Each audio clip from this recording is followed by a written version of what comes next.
திருச்சிற்றம்பலம். இன்னைக்கு நம்ம பட்டத்தரசியின் மூக்கையே அறுத்த செருத்துணை நாயனருடைய வரலாறு தெரிஞ்சுக்கலாமா? அரசியார் என்ன செஞ்சதுனால செருத்துணை நாயனர் அவங்க மூக்க அறுத்திருப்பாங்க? தஞ்சாவூர்ல வேளாளர் குலத்தை சேர்ந்த செருத்துணை நாயனார்னு ஒரு சிவனடியார், சிறந்த சிவபக்தர். சிவபெருமான் தான் அவருக்கு எல்லாமே. அவர் வேளாளராக இருந்தாலும் ஓய்வு கிடைக்கும் போதெல்லாம் நிறைய சிவாலயத்துக்கு போயிட்டு வரதை வழக்கமாக வச்சிட்டு இருந்தார். அப்படித்தான் அவர் திருவாரூர் கோயிலுக்கு போய் அங்கேயே தங்கி அவரால் முடிஞ்ச திருத்தொண்டு ஒழுவார பணி எல்லாம் செஞ்சுட்டு அங்கேயே இருந்தார். அந்த சமயமாக பார்த்து கழச்சிங்க நாயனாருடைய பட்டத்து அரசி அவங்க கோவில் அப்படியே சுற்றி பார்த்துட்டு வந்துட்டு இருக்காங்க. அவங்க கண்ணில் சாமிக்கு பூ கட்டுவாங்கள்ல, அந்த பூ மண்டபம் தெரியுது.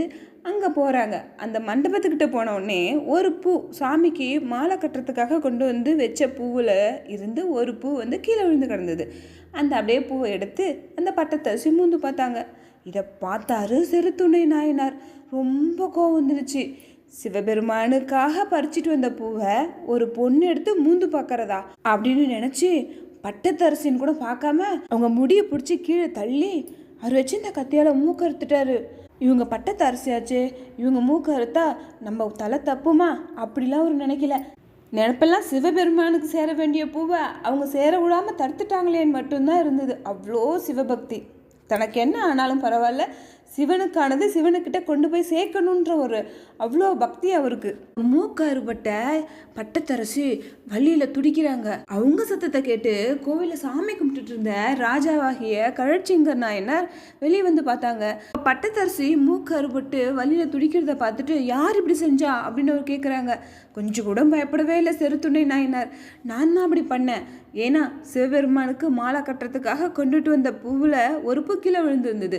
அந்த பூவை எடுத்து இவங்க மூந்து பார்த்தாங்க. சிவபெருமானுக்கு அந்த பூவை கொண்டு போய் சேர்க்க முடியாமல் பண்ணிட்டாங்க. அந்த கோவத்தில் தான் நான் மூக்க அறுத்தேன் அப்படின்னு தைரியமாக சொல்கிறாரு. ஆனால் அந்த ராஜாவும் ஒரு தீவிர சிவபக்தர். அதனால் அவரு என்ன சொல்கிறாரு, முதல்ல அந்த பூவை எடுத்தது கை தானே, அந்த கையெல்லாம் நீங்கள் முதல்ல வெட்டி இருக்கணும்னு சொல்லிட்டு மனைவின்னு கூட பார்க்காம பட்டத்தரசின்னு கூட பார்க்காம அவர் வச்சு இந்த உடைவாளை எடுத்து அந்த பட்டத்தரசியோட கையும் வெட்டிட்டாரு.